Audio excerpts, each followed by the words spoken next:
All right, today we're going to be talking about dealing with the insurance company after an accident has happened.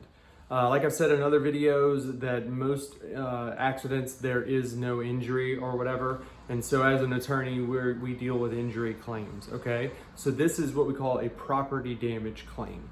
It's a completely separate claim. The other one's called bodily injury. This one's called property damage. And so dealing with an insurance company on one of these claims can be frustrating.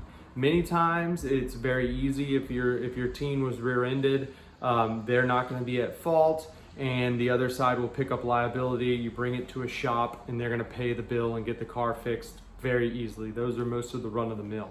You start to have issues whenever there is contested liability. So if it's saying 50% your teen's fault or 50% the other person's fault, or there's some varying percentage of who's saying who is at fault, then there is an issue, right? And so the best way to protect you from something like this is to have full coverage on your vehicle. That doesn't necessarily mean that you have coverage, which is uninsured motorists, but it means that you have liability and you have comprehensive on your coverage for your vehicle. And so when that happens, you can either wait for the other side to accept liability and fix your vehicle, and you don't have to worry about making the claim on your side, or you can go ahead and make the claim on your side, which is what I've done in an accident of my own before. And then I recommend that to people to do as well. And once you do that, you have to pay your deductible.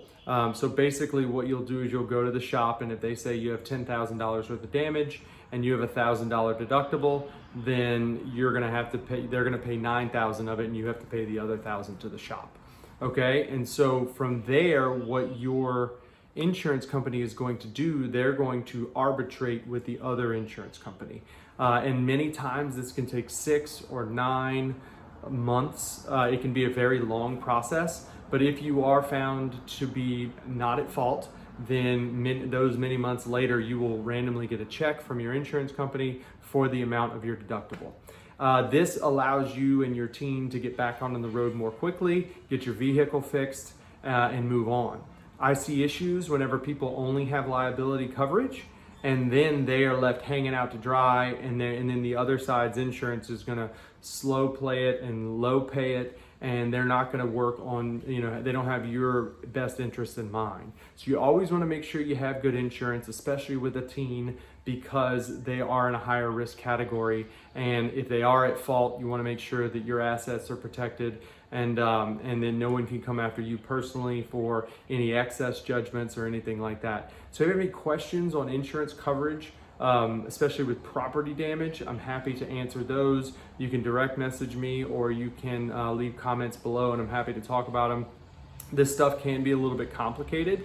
I see it on a day-to-day basis, so it's fairly easy for me. But there are some mechanisms and things you can do to kind of help move the process along. And most of the time, you're not going to find attorneys who are going to take on that case unless there's an injury tied to it.